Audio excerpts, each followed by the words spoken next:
먼저 금등대 가도록 하겠습니다. 성소로 들어가게 되면 입구에서 왼쪽에 있는 게 이제 금등대입니다. 유일한 성막 안을 비출 수 있는 기구가 이제 저녁에 해가 지면 이 금등대가 되죠. 성막 안에는 이거 이외에는 빛이 없습니다. 창문도 없기 때문에 어렵고, 대신 이제 물론 그 출입 입구에 있었던 그 막은 일할 때는 걷어놓은 것처럼 이게 걸제해서 드나들기 어렵지 않게 한 것으로 보여지긴 합니다. 자연의 채광이 아닌 온전히 그리스도의 영광이 볼 수 있는 것은 하나님께로부터 온 불만이 가능한 것을 보게 됩니다. 자, 이 불이 타오르려면 필요한 게 기름이죠. 자, 여기에 사용되어 있는 기름은 올리브유가 사용이 되어집니다. 감람유라고 우리 성경에는 보통 기록이 되어져 있는데, 성경에서 기름은 거의 성령을 가리킬 때 쓰여집니다. 기름 부음을 받았다라는 거죠. 이게 보통 이제 메시아, 그리스도라는 의미를 가지고 있습니다. 기름 부음 받은 자. 그래서 그리스도라는 의미가 기름 부음 받은 자라는 의미를 가지고 있습니다. 그 뜻 자체가 그렇습니다. 그래서 예수님께서 역시 성령의 기름 부음을 받으셨던 분임을 우리는 알 수 있고요. 그분이 침례 받으실 때 성령이 비둘기의 형상으로 내려오는 것을 성경이 기록하고 있습니다. 자, 총 가지가 몇 개 있습니까? 7개라고 하면 땡이죠. 6개입니다. 6개. 가운데는 뭐예요? 줄기라고 합니다. 줄기.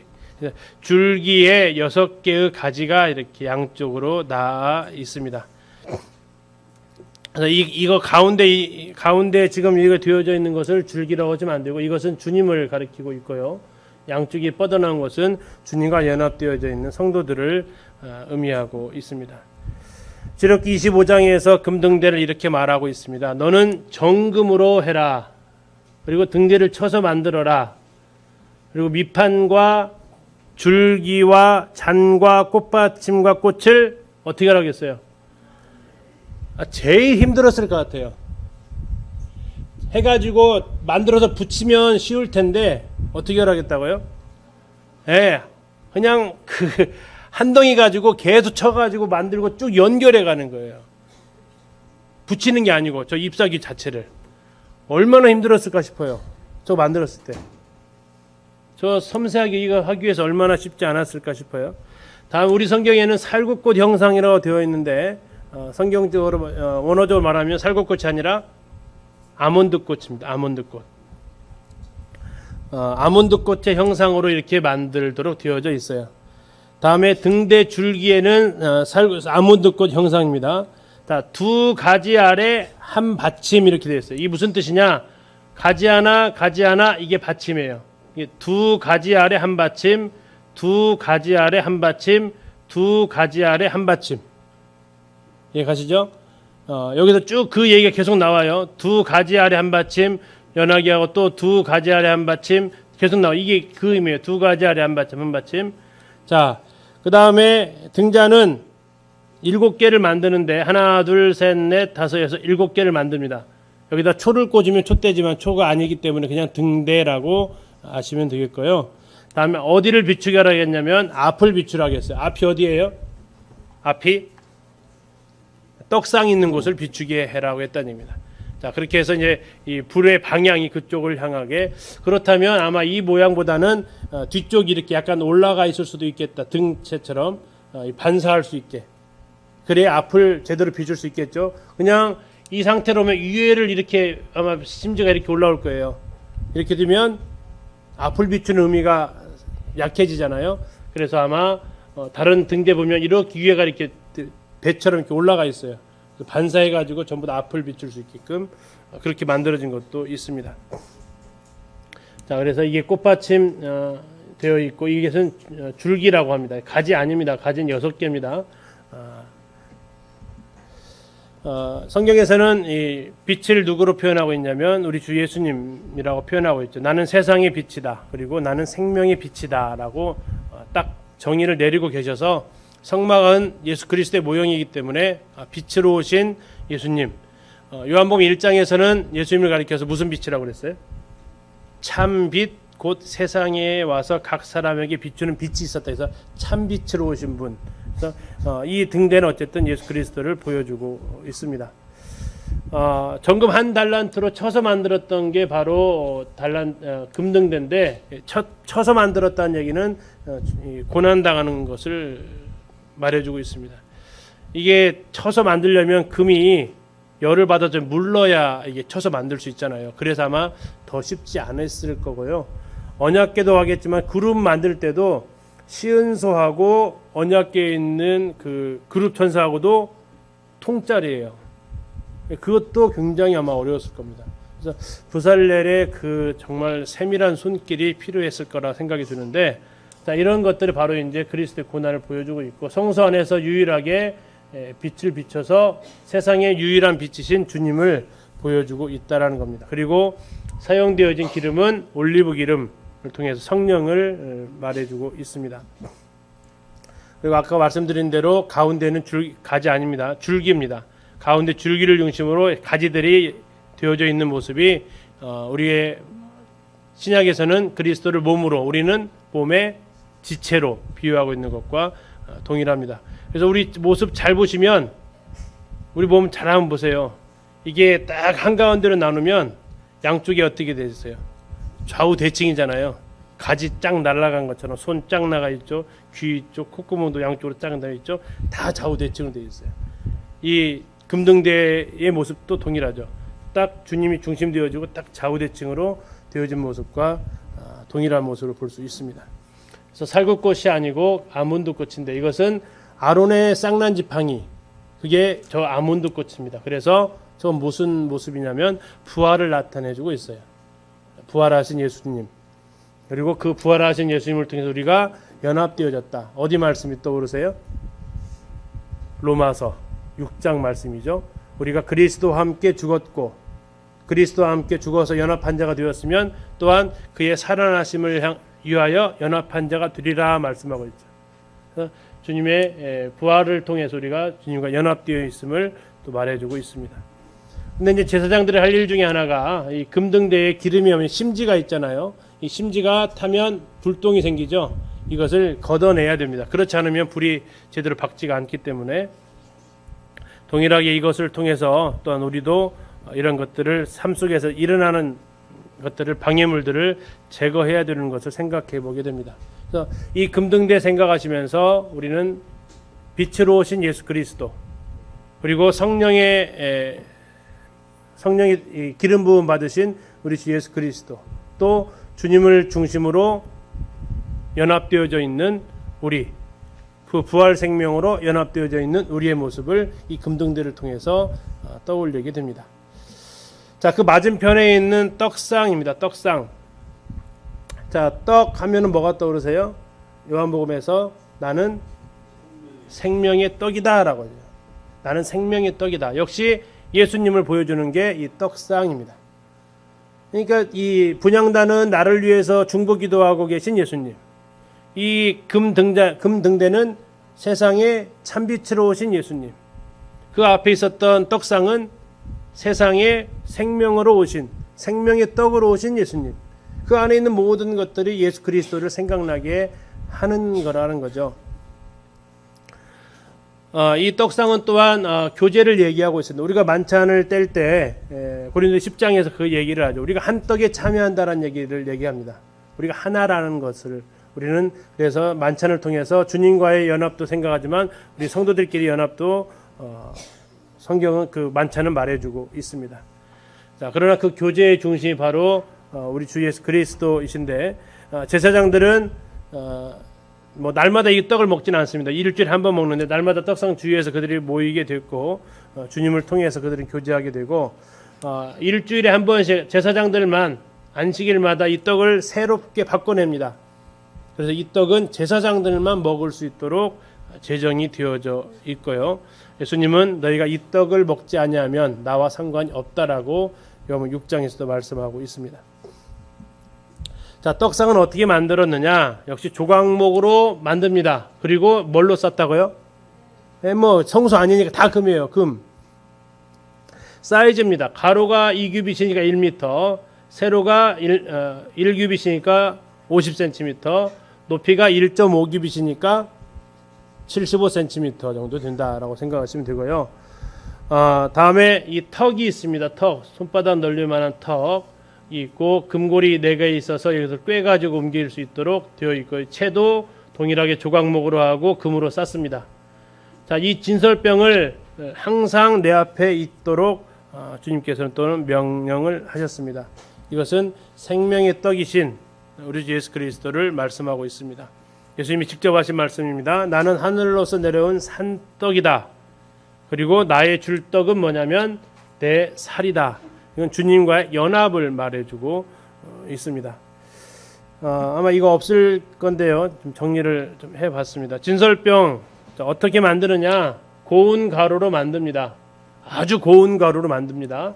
두 번째, 누룩을 넣지 않습니다. 무교병으로만 만듭니다. 반죽을 할 때 물을 넣지 않고 뭘로 반죽해요? 기름으로 반죽합니다. 다음에 번철에 굽습니다. 요즘으로 말하면 후라이팬에 굽는 거예요. 번철. 근데 이제 호세아서에 보면 뒤집지 않은 전병이라는 표현이 나와요. 자, 부침개 하는데 뒤집지 않으면 어떻게 돼요? 위에는 안 읽고 밑에는 타버리고 먹지 못할 거죠. 이스라엘 상태가 그 정도 됐다라고 표현할 때 그렇게 쓸 때 이제 이렇게 씁니다. 다음에 몇 덩이를 만들? 12덩이를 만들어요. 자, 한 덩이당 사용되는 용량이 10분의 2 에바예요. 10분의 2 에바가 약 얼마 정도 되냐면 4.5리터예요. 떡 한 덩이가 4.5리터 하면 생각해. 자매님들은 감이 좀 오시는가요? 떡 한 덩이가 4.5리터짜리라고요. 그거 12개를 놓은 거예요. 대략 감 오세요?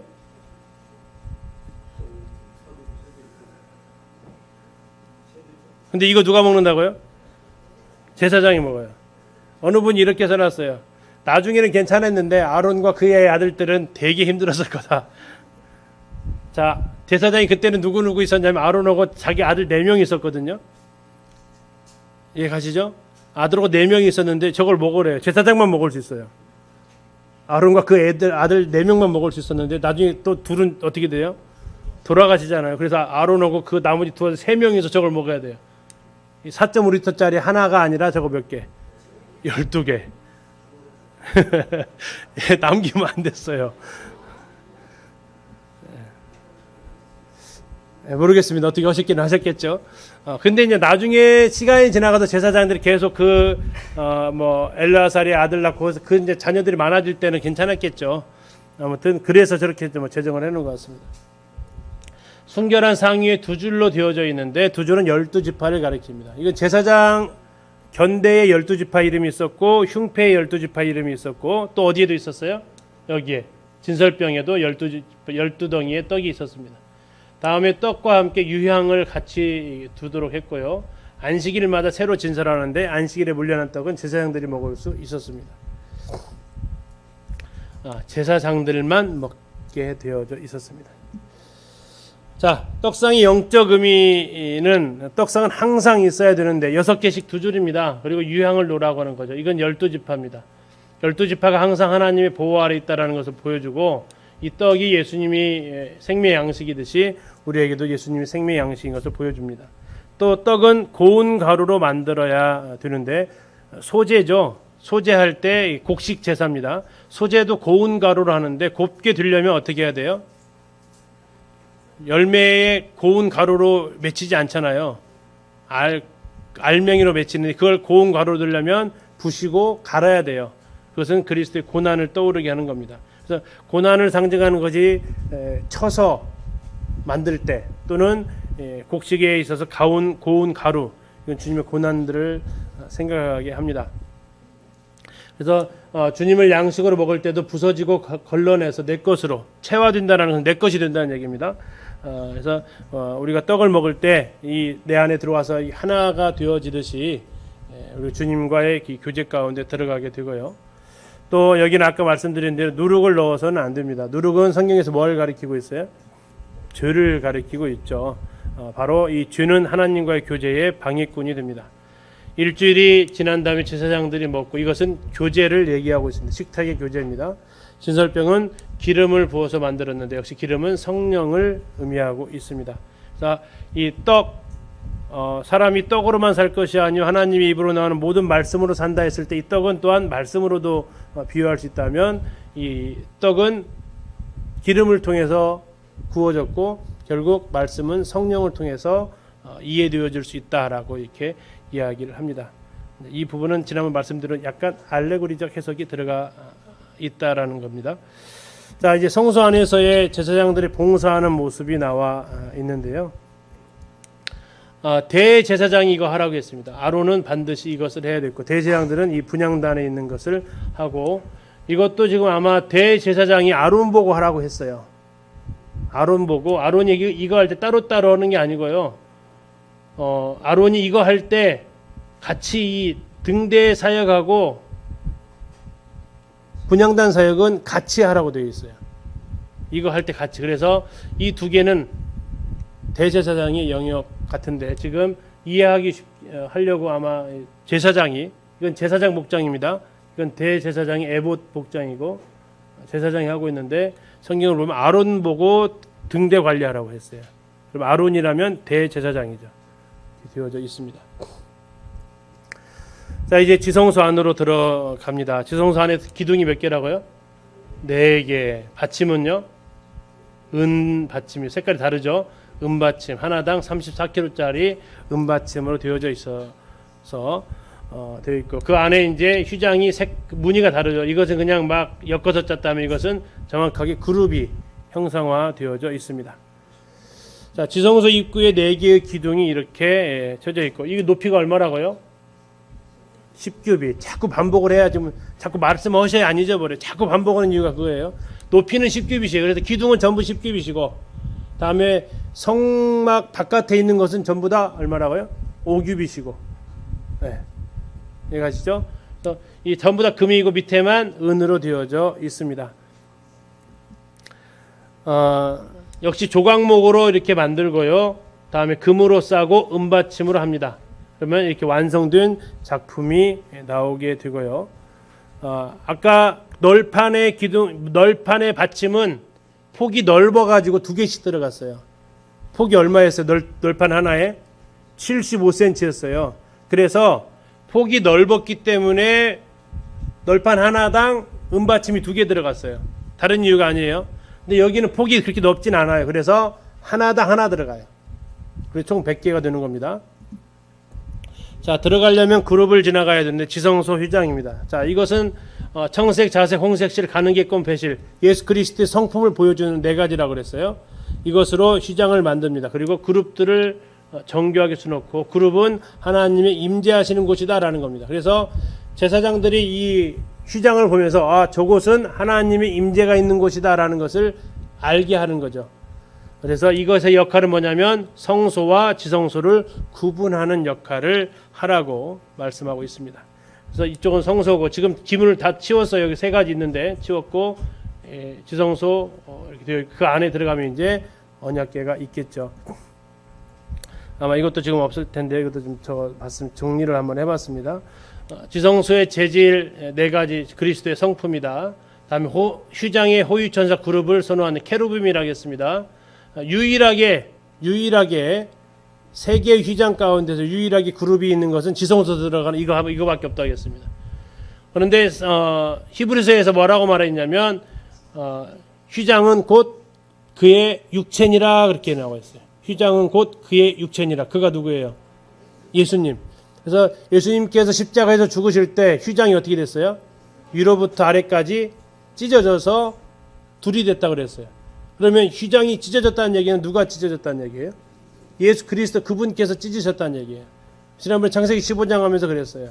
아브라함과 하나님 언약을 맺으시면서 쪼갠 고기 사이로 들어갔다고. 그것을 하나님께서 언약을 지키시겠다는 얘기예요. 양쪽으로 고기를 벌려놨죠. 그래서 휘장이 찢어져서 주님 자신을 찢어서 하나님 앞에 나아갈 수 있는 길을 열어놓으셨다고요. 언감생신 대제사장 이외에는 들어갈 수 없었어요. 물론 그 상태는 지금의 모습은 대제사장도 1년에 며칠 들어갔다고요? 딱 딱 하루 들어갈 수 있어요. 하루 들어가는데 모세는 몇 번 들어갔을까요? 예, 모세는 아무 때나 들어가도 됐어요. 굉장한 특권이죠.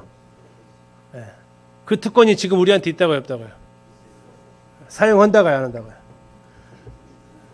그게 문제라는 거죠. 와, 분명히 하셨잖아요. 와, 매일 들어갔어. 언제든 들어가서 했는데 와 했잖아요. 근데 우리도 그 특권이 있다고요. 아까 예수님이 휘장을 찢어버렸기 때문에. 근데 특권이 있으면서도 사용은 안 하고 있는 게 문제라는 거죠. 근데 이게 왜 더 큰 문제냐면 예수님이 자기를 죽으면서까지 이 길로 들어오라고 했는데 안 들어오는 게 지금 문제라는 거죠. 계속 마당만 받고 있는. 이것이 주님이 안타깝게 하는 거죠. 지금은 휘장이 찢어서 열린 채로 있습니다. 언제든지 하나님 보좌 앞에 들어갈 수 있습니다. 자, 그곳으로 들어가면 하나님과 단둘이 만날 수 있습니다. 자, 바깥들 아까 번제단과 물두멍이 있는 곳이에요. 다음에 성소, 떡상, 향단, 등대 있는 곳이에요. 지성소, 하나님 언약궤가 있는 곳이에요. 이것을 이렇게 세 가지로 이렇게 나눠 보면 우리는 성막, 여기 성막 밖이라는 얘기는 성소 바깥이에요. 울타리 안쪽에는 있긴 있어요. 근데 위에 올려다 보면 그룹이 보여요, 안 보여요? 안 보여요. 그곳에서 그냥 힘들게 살아가는 거죠. 차이점이 있다면 주사함 받고 천국 간다는 거. 그런데 우리가 거기서 만족하지 않고 물두멍에 가서 손발을 씻고 우리 이제 제사장 됐으니까 어디로 들어갈 수 있다고요? 성소 안으로 들어갈 수 있다고요. 그리고 그 안에서 교제하면서 봉사할 수 있어요. 제사장들만이 할 수 있는 일이에요. 교회 안에서 형제 자매들이 봉사하는 것은, 섬기고 있는 것은 어디에서 지금 사역하시는 거라고요? 성소 안에서 사역하시는 거예요. 여기 성소 안에 계시는 분들이 꽤 계시는 것 같죠? 그죠? 근데 문제는 거기서 만족하지 않고 어디까지 가라고요? 지성소까지 가는 거예요. 지성소까지. 지성소 안 들어가면 이제 성소에서 이러다가 지쳐요. 이러다 지쳐요. 지성소 안 들어가면 불평해요. 왜 나만 이렇게 해주냐고. 하나님과 단둘이서 만나는 이 장소가 필요합니다. 영적인 삶의 척도는 분주한 활동, 여기 성소나 바깥들에서가 하는 게 아니라 하나님과의 교제의 질에 달려 있다라는 겁니다. 지성소 안에 들어가면 뭐가 있냐면 법궤와 속죄소가 있습니다. 법궤는 밑에 있는 통이고요. 성소는요. 속죄소는 그걸 덮은 거예요. 그러니까 말하면 속죄소는 뚜껑이에요. 뚜껑. 이해 가시죠? 그릇이 있으면 내용물을 담는 밑에 박스가 있고 다음에 그 위를 덮는 뚜껑이 있듯이 법궤는 하나님의 율법을 담는 상자고 다음에 속죄소는 그것을 보이지 않게 가리고 있는 뚜껑이다라고 생각하시면 됩니다. 그 안에 율법이 있었는데 율법은 심판을 얘기하고 있습니다. 자, 그래서 그것이 그대로 노출되어 있으면 하나님 앞에 나갈 수가 없어요. 그래서 반드시 그 위에 뭐가 있어야 되냐면 속죄소가 있어야 돼요. 죄를 속하는 장소. 다른 말로 시은좌. 이 시자가 무슨 시자예요? 베풀 시자입니다. 보일 시자 아니에요. 베풀 시자예요. 은은 은의 은. 그래서 은혜를 베푸시는 자리예요. 법대로 하면 어떻게 되니까? 죽으니까. 법대로 하면 죽으니까 은혜를 베푸는 것이 저 어디라고요? 속죄소, 시은좌라고요. 근데 속죄소는 어떻게 만드냐? 금을 쳐서 만들어요. 금을 쳤다는 얘기는 뭐라 그랬어요? 그리스도의 고난이에요. 그래서 하나님께서 우리에게 은혜를 베풀기 위해서 그리스도의 고난이 치루어졌다고요. 그리고 그 위에 그룹이 있어요. 그 그룹은 하나님의 거룩이에요. 이사야서 6장에서 그룹들이 외치는 세 마디가 있었죠. 거룩하다, 거룩하다, 거룩하다. 다음에 거기에 대속죄일에 뭐가 뿌려지냐면 피가 뿌려져요. 그 밑에 이 속죄소 바로 밑에 뭐가 있다고요? 율법, 돌판이 있어요. 그래서 이 율법이 피 없이 드러나게 되면 어떻게 되냐면 죽어요. 사무엘상에서 베스메스 사람들이 언약궤가 왔을 때 그 뚜껑을 열어버렸어요. 어떻게 됐어요? 죽었어요. 뚜껑은 반드시 피가 칠해져 있어야만 그들이 살 수 있었어요. 그런데 속죄의 피가 발라지지 않은 채로 열어버리니까 법대로 가니까 하나님 앞에 그 영광 앞에 살아남을 사람이 없는 거죠. 속죄소 위에 피가 뿌려져야만 합니다. 예수 그리스도의 그 피가 뿌려졌을 때 우리가 하나님의 은혜 앞에 나아갈 수 있습니다. 자, 속죄소와 법궤의 구조 이렇게 성경에 나와 있는데 이 모양은 정말 다 다릅니다. 조각목으로 만들고 역시 정금으로 쌉니다. 항상 동일합니다. 조각목, 정금, 성소 안에 있는 거, 지성소 동일합니다. 자, 가로 2.5m, 세로 2.5 규빗, 그러니까 1m 25, 세로 75, 높이 75 정도 됩니다. 그리고 유일하게 이 궤는, 나머지는 성소 안에 있었던 이 채는 이동할 때 쓰고 빼야 되는데 이것은 그대로 두라고 그랬어요. 이 채는 그냥 항상 그대로 둬야 돼요. 빼지 말고. 여기 보면 그 빼어내지 말지라 그랬죠. 이 채를 그대로 두고 그냥 딱 놓고 그냥 나가야 돼요. 좀 차이가 있습니다. 자, 동일하게 정금으로 그걸 쌌고요. 고리 4개가 양쪽에 있어서 양쪽으로 멜 수 있도록 되어져 있습니다. 그리고 정금으로 속죄소를 만드는데 위에 이 뚜껑이 동일합니다. 그래서 딱 일치합니다. 이대로 딱 만듭니다. 어떻게 만들었냐면 금으로 그룹들을 속죄소 두 끝에 쳐서 만들어라 이렇게 만들고 속죄소와 한 덩어리가 해라 두 개 했어요. 그러니까 이거하고 이게 속죄소거든요. 이게 속죄소고 이게 뭐라고요? 그룹. 근데 그룹하고 속죄소하고 어떻게 하라고요? 한 덩어리로 뭐 어떻게 만들어요? 쳐서 만들어요. 이것도 꽤 고난이도의 기술이 필요한 부분입니다. 그리고 내가 너에게 줄 증거판을 이 궤소, 이걸 궤라 그러죠. 그래서 언약 궤, 증거 궤, 궤라는 궤짝이라는 얘기입니다. 이것에 넣으라고 얘기하고 있습니다. 여기 나와 있는 이 궤라는 단어는 구약 성경에서 창세기에서 노아 방주 때 한 번 쓰이고요. 출애굽기에서 갈대 상자할 때 이 단어가 쓰입니다. 이해가세요? 노아 방주의 방주가 이 동일한 단어고 갈대 상자의 그 모세를 보호했던 갈대 상자도 동일한 단어인데 그것 하나가 지금 여기에서 쓰여지고 있습니다. 자, 속죄소와 법궤를 분리한 모습인데요. 이게 지금 속죄소입니다. 여기다 피를 뿌렸고요. 다음에 이 안에 법궤고 이 안에 뭐를 넣었어요? 세 가지가 히브리서에 나와 있어요. 첫 번째는 만나 담은 금 항아리, 두 번째 아론의 쌍난 지팡이, 세 번째 언약의 비석들인데 이게 언약의 비석들 율법 돌판입니다. 근데 사실적으로는 율법 돌판만 나중에 솔로몬이 했을 때는 율법 돌판밖에 발견하지 못합니다. 이 만나 담은 항아리는 어디로 갔겠고요.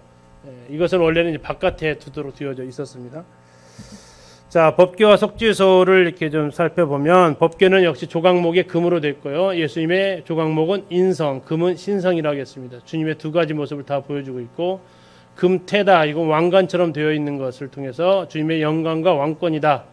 세 가지 십계명은 하나님 백성처럼 거룩하라는 것을 요구하고 있고 만나는 생명의 떡을 말하고 있고 예수님께서 직접 요한복음에서 말하고 있죠. 쌍난 지팡이는 부활을 보여주고 있는 전부 다 예수 그리스도를 보여주고 있는 내용물들이 그 안에 들어가도록 되어져 있습니다. 속죄에서는 제일 중요한 것이 하나님의 임재입니다. 하나님이 계시는 곳, 하나님의 임재, 그걸 세 글자로 뭐라 그랬어요? 셰키나라고 그랬죠. 하나님의 현현, 하나님의 임재. 그래서 하나님께서 그곳에 계시다라는 겁니다. 속죄소에서 내가 너를 만나겠다라는 거예요. 하나님과의 데이트하는 장소 속죄소입니다. 그런데 그것은 반드시 핏뿌림이 있어야 되는 장소가 됩니다. 1년에 한 번씩 대제사장이 속죄일에 피를 뿌려야 되고 하나님께서는 그 피를 보시면서 6월절에 피를 볼 때 넘어가셨던 것처럼 속죄소 위에 피를 보시고 그 돌판을 꺼내시지 않습니다. 심판이 이미 치러졌구나. 이 율법대로 심판이 이미 지나갔구나 라는 것을 통해서 하나님은 심판이 아니라 거기에서 은혜를 베푸시는 자리입니다. 그래서 영원한 속죄. 그래서 우리가 이제는 하나님 앞에 당당히 나아갈 수 있는, 담대히 나아갈 수 있는 길이 열렸던 겁니다. 이렇게 말합니다. 속죄소, 거기서 내가 너와 뭐 하겠다고요? 만나겠다. 하나님과의 만남이 이루어지는 자리 속죄소. 만나서 뭐 하시느냐? 내가 너에게 할 말을 거기서 하겠다. 데이트하면서 대화하겠다라는 겁니다. 명령하고 지시하는 것뿐만 아니라 하나님과 대화를 하겠다. 자, 여기에 들어갈 수 있는 것은 딱 하루였습니다. 근데 이걸 한 번이라고 표현하시면 안 됩니다. 하루라고 하셔야 됩니다. 약 4번 정도 들어갔던 것으로 보여요. 최소 3번인데 한 4번은 들어가야 됩니다. 자, 속죄제를 드리기 위해서 대제사장이 7월 10일 날 하루 들어갑니다. 그때는 에봇 입고 들어가면 죽습니다. 이렇게 들어가면 죽어요. 지금 뭐가 잘못했어요? 그림에서 이 옷 입고 들어가시면 안 돼요. 여기서 이러시면 안 돼요. 이렇게 하면 죽으신다고요. 여기서는 어떻게 입으셔야 된다고요? 세마포 입으셔야 돼요. 이 그림이 지금 잘못 나와 있어요. 지금 찾아내실 수 있으면 돼요. 지성소 들어갈 때는 세마포 입는다. 하나님 앞에 나가는데 뭘 꾸미고 나가고 뭐 내 걸 그 영광 가지고 나가는 게 아니고 그냥 나가는 겁니다. 자, 거기 가서 자, 아까 대략 한 4번 정도 들어가는데 첫 번째는 향을 피워 가지고 그 안을 가득하게 해야 됩니다. 그래서 분향단이 그 안쪽으로 들어가 향로가 들어가게 돼요. 향연이 지성소를 가득 채웁니다. 그리고 나서 두 번째 들어갈 때는 자기 대제사장의 죄를 속하기 위해서 들어갑니다. 세 번째 들어갈 때는 백성의 죄를 속하기 위해서 들어갑니다. 성경에는 딱 3번 나와 있어요. 근데 상식적으로 3번 들어가시면 안 돼요. 한 번 더 들어가셔야 돼요. 왜 들어가셔야 될까요? 그렇죠. 분향단 꺼내와야 돼요. 그러셔서 한 번 더 들어가셔야 돼요. 분향단을 가져와야 돼요. 이해 가시죠? 그래서 그건 레위기에서 안 나와 있어요. 레위기에 나온 대로 하면 3번인데 분향단 다시 원위치하려면 4번은 들어가셔야 돼요. 그래서 최소 3번이라고 하는데 3번이라고 하는 이유는 아마 백성들의 죄를 속하고 분향단을 끌어왔을 때 그렇지는 않았을 것 같아요. 그것은 따로 했을 것 같아요. 워낙 엄중한 일이니까. 그렇게 해서 하고 나서 백성의 죄를 속하고 난 다음에 아사셀 염소를 통해서 보냅니다.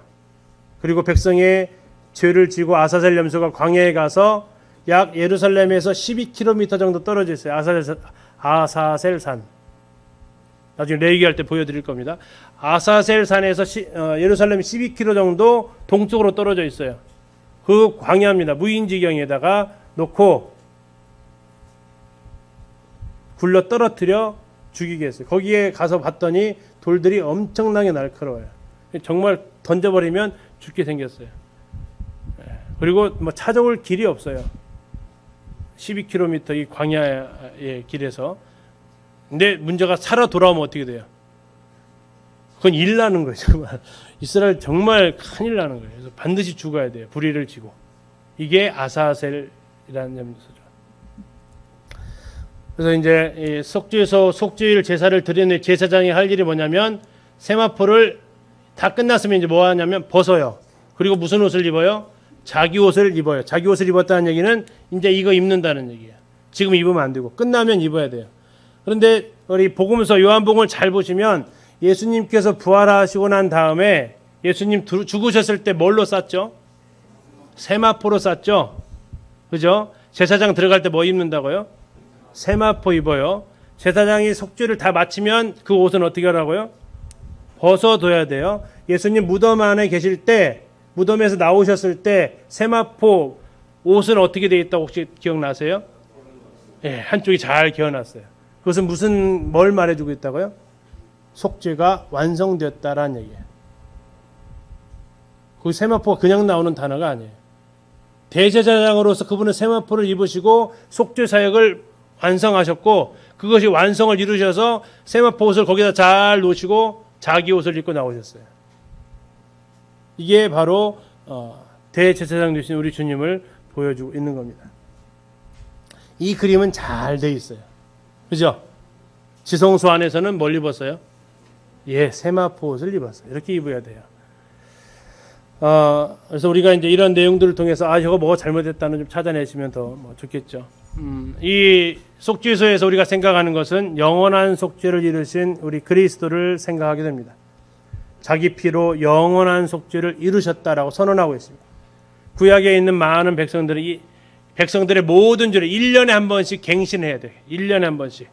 이건 영원한 속죄가 결코 될 수 없죠. 그러나 예수님은 영원한 속죄를 자신의 피로 이루셨습니다. 10장에서는 한 영원한 제사라고 얘기하세요. 그래서 그분은 다시 기억하지 않는다고 하셨어요. 이게 전능하신 겁니다. 우리는 어때요? 나 기억 안 할게 하면은요, 여전히 기억하고 있죠. 기억 안 할게라는 단어 자체가 기억하고 있다는 얘기예요. 근데 주님은 기억하지 않는다면 안 하시는 거예요. 이 주님의 능력이죠. 특별히 이 기억하지 않는다라는 얘기는 법정 용어예요. 법정 용어. 다시 말하면 그 죄에 대해서 한번 벌이 치루어지면 다시 그 죄에 대해서 어떻게 하는 거예요? 죄값을 물어야 안 물어요? 묻지 않겠다라는 거예요. 법적인 용어예요. 법정에 쓰는 단어. 그래서 예수님께서 우리의 죄에 대해서 어떻게 하셨어요? 죄값을 다 받으셨기 때문에 다시는 뭐 하지 않는다. 그 죄값을 우리한테 요구하지 않는다. 이게 다시 기억지 않는다라는 얘기예요. 기억력이 안 좋아서 잊어먹는 게 아니라 그 죄값이 이미 치루어졌기 때문에 다시 거기에 대해서 책임 묻지 않는다라는 얘기예요. 예수님이 예수님이 피가 그 증거의 돌판 위에 덮었던 시은조 위에 뿌려졌어요. 그래서 우리가 영원한 속죄를 받고 있는 거죠. 당신은 당신의 과거, 현재, 미래의 모든 죄를 십자가에서 단번에 용서하신 영원한 속죄를 믿고 있습니까? 우리가 믿고 있는 것이 바로 이 진리입니다. 우리의 상태가 좋아서 성화된 모습이 있어서 우리가 칭의를 받는 게 아닙니다. 그것과 관계없이 예수 그리스도께서 나를 대신해서 한 영원한 제사를 드리셨기 때문에 하나님은 더 이상 거기에 대해서 죄에 대한 책임을 묻지 않으셔서 우리가 칭의를 받은 거예요. 그리고 이제 우리는 계속해서 하나님의 영광 앞으로 이제 나아가는 길을, 그걸 하나님께서 기뻐하십니다. 휘장 아까 말씀드렸습니다. 성막 밖에서는 세마포 하얀색, 다음에 해달 가죽 거무 탱탱한 색, 이것밖에 안 보이지만, 그러나 뜰문으로 들어가면 번제단에서 십자가에서 나의 죄를 이기신 그리스도를 만납니다. 번제단을 지나쳤더니 물두멍을 만납니다. 하나님은 나를 구원하셨을 뿐만 아니라 하나님은 나를 정결케 하십니다. 하나님의 말씀으로 정결케 하세요. 요한복음 10장에 보면 내가 온 것은 양으로 뭘 얻게 하고요? 생명을 얻게 하고, 그 다음에요, 더 풍성히 얻게 하려는 것이다 라고 얘기하고 있어요. 예, 이 번제단을 지난다는 얘기는 뭐예요? 내가 생명을 얻는 거예요. 이제 물두멍을 지나서 더 나아가면 더 풍성하게 하나님께서 나를 인도하고 싶으신 건데, 우리가 맨날 첫 번째 것만 생각해서는 오히려 그분을 고통스럽게 한다는 얘기예요. 어렸을 때 엄마 아빠 하는 것은 귀엽지만 20살 30살 돼서도 엄마 아빠 하면은 하나도 안 기쁘다고요. 징그럽죠, 징그러워. 그때는 거기에 맞는 내가 그 나이 먹도록 경험한 대화가 나와야지. 그래서 우리가 번제단에서만 머물지 말자. 이건 시작이다, 시작. 그리고 이제 성소 안으로 들어갑니다. 왜? 우리가 제사장이라서 들어갈 수 있다고요. 언감생신 그때 뒤집고 희생제물 들고 온 사람은 꿈도 못 꿨던 장소인데 우리는 들어갈 수 있어요. 성소 안에. 그래서 우리는 떡상에서 생명의 떡으로 오신 그분을 먹습니다. 우리는 등대를 통해서 우리의 빛이 되신 그분을 증거합니다. 그리고 향단에서 우리를 위해서 기도하시는 중보자 주님을 만납니다. 그리고 우리를 가로막고 있었던 휘장, 그런데 놀랍게도 그것이 찢어져 버렸습니다. 그리고 우리는 바로 곧장 지성소 안으로 들어갈 수 있습니다. 지성소 안에 들어가서 그곳에는 그룹들이 위에도 있고 출입구에도 있습니다. 그리고 그룹이 형상으로, 아예 조각으로 형상으로 되어져 있습니다. 하나님이 임재하시겠다는 겁니다. 하나님 임재하시는 장소 쉐키나가 있는 곳입니다. 그곳에 들어가서 우리는 하나님과의 만남이 이루어집니다. 대제사장만 들어갈 수 있었던, 그것도 단 하루 들어갈 수 있었던 이곳에 우리가 들어갈 자격이 생겼다고요. 우리는 모세가 매일 들어가는, 언제든지 들어갈 수 있는 자격이 주어진 것에 대해서 놀랄 게 아니라 내가 그러한 자격이 주어진 것에 대해서 우리는 놀라워해야 되고, 더 중요한 것은 그 특권을 사용해야 된다라는 거죠. 이것은 하나님께서 우리에게 주신 복 중의 복입니다. 찢어진 휘장 안으로 들어갑니다. 하나님께서 우리에게 열어놓으신 새롭고 산 길, 살 길입니다. 담대히 그의 보좌 앞에 나아갈 수 있습니다. 어떻게 담대히 나아갑니까? 하나님께서, 예수님께서 이미 주의 벌을 갚으셨기 때문에, 다시는 그 죄로 나에게 책임을 묻지 않기 때문에 담대한 거죠. 우리는 그 영광의 보좌 앞으로 나아갑니다. 7개 보셨습니다. 문부터 시작해서 이 문은 전부 다 우리 주 예수 그리스도를 보여주고 있는데 나는 어디까지 경험했는가라는 것을 생각해 한번 해보시죠. 나는 어디까지 경험해 봤는가. 나는 예수 그리스도, 나를 문을 통해서는 나의 구원자, 번제단을 통해서는 나의 구속자, 나를 위해서 대신 희생되신 분, 물두멍을 통해서는 나를 늘 정결케 하시는 분, 또 금양단을 통해서는 나를 위해서 중보 기도하시는 분, 등대를 통해서는 나에게 빛으로 오신 분, 떡상을 통해서는 나의 생명의 양식이 되시는 분, 그리고 속죄소를 통해서는 나와 항상 함께 하시는 분. 하나님께서 원하시는 것은 어디까지 나아가라고요? 예, 여기까지 나아가는 겁니다. 우리는 마당만 밟아서는 안 됩니다. 늘 마당만 밟아서는 안 돼. 그 위에는 그룹이 없어요. 하나님 임재를 경험하지 못해요. 그 안에 들어가면 우리가 하나님을 섬길 수 있는 기회가 주어집니다. 그러나 섬김이 우리의 하나님께서 원하시는 최종의 모습이 아니에요. 섬김을 통해서 이 세 가지 섬김을 통해서 하나님은 자신을 드러내기를 원하시죠. 나 이런 메시아야. 그걸 통해서 하나님은 한 번 더 초청하신다고요. 안으로 한 번 더 들어올래? 나랑 만나자. 나랑 만나자. 나와 함께하자. 임마누엘의 뜻이 뭐예요? 하나님 우리와 함께하시다. 예, 임마누엘의 장소 속죄소입니다. 하나님 은혜 베푸시는 곳입니다. 시은좌입니다. 이곳에서 우리를 만나기 위해서 우리가 성막을 공부하는 이유입니다. 다비가 이렇게 썼습니다. 마지막 부분만 읽을게요. 하지만 이제는 찢어진 휘장을 통해 새롭고 산 길이 열렸기 때문에 죄인들조차도 마음의 핏부림을 받아 정결케 된다면 담대한 마음으로 지성소 안에 들어갈 수 있게 되었다. 아멘입니다. 휘장 찢어졌습니다. 이제 우리가 그 안에 들어갈 수 있습니다. 예수님의 피가 나를 그 안에 들어갈 수 있게 만들었습니다. 이제 우리가 은혜의 보좌 앞에 담대히 나아가서 하나님과 가장 깊은 교제, 하나님과 1대1의 데이트를 할 수 있다면 우리가 성막을 배운 가장 중요한 것이 아마 이루어진 것일 것입니다. 성막에 그 뭘로 만들고 이게 중요한 게 아니라 그걸 통해서 우리가 과연 우리 삶 속에서 주님과 임재 가운데 쉐키나 할 수 있는 그곳에 우리가 경험할 수 있기를 기도하게 됩니다. 다음 주에는 이제 레위기서 들어가도록 하겠습니다. 형님 기도.